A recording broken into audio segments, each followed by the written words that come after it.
Shri Ganesha Sharada Gurubhyo Namaha Ramaya Ramabhadraya Ramachandraya Vedase Raghunathaya Nathaya Sitaya Pataye Namaha. Welcome to all for this session on Ramayana to chapter 34 of Kishkindha Kanda.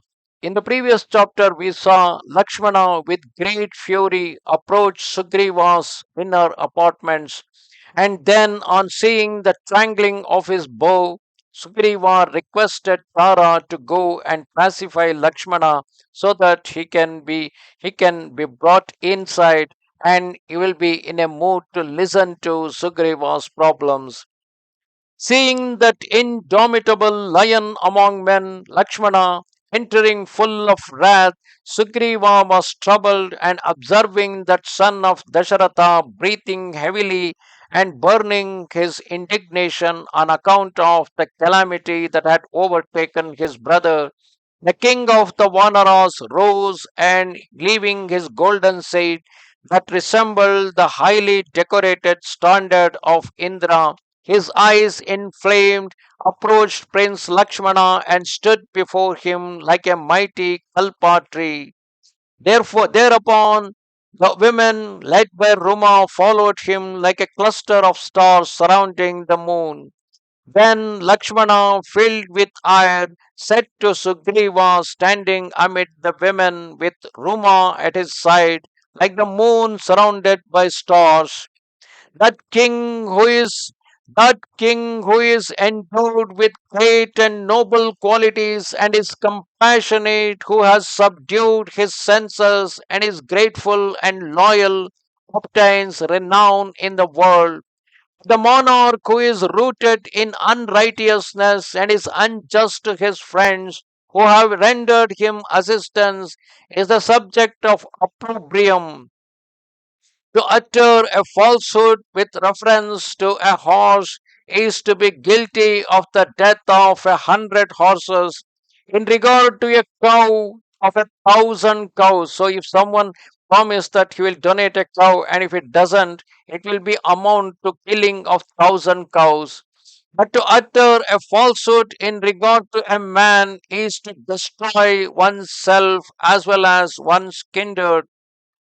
That ungrateful wretch, someone who gives his words and not keep up with his promise, who having gained his end does not render service for service, is guilty of the murder of all beings. O King of the Pravagas, this is the text recited by Brahma on beholding one who was guilty of ingratitude. It is known throughout the world, O Plavangama, he who kills a cow or drinks intoxicating liquor or is a thief or violates his vow is still able to expiate his sin. For him who is guilty of ingratitude, not keeping up with his word, there is no expiation possible. You are an ignoble, false, and ungrateful wretch, O monkey, for having obtained that you did seek from Rama without requiring quitting his services. Having achieved your desire through Rama, it is not your duty, is it not your duty to do everything in your power to recover Sita? Yielding yourself to sensual delights, untrue to your promise, Rama does not know you of the serpent croaking like a frog that you are. In this compassion for you, O wicked wretch, the magnanimous Rama enabled you to regain the kingdom of the monkeys. You have failed to acknowledge the benefits conferred on you by the high souled Raghava.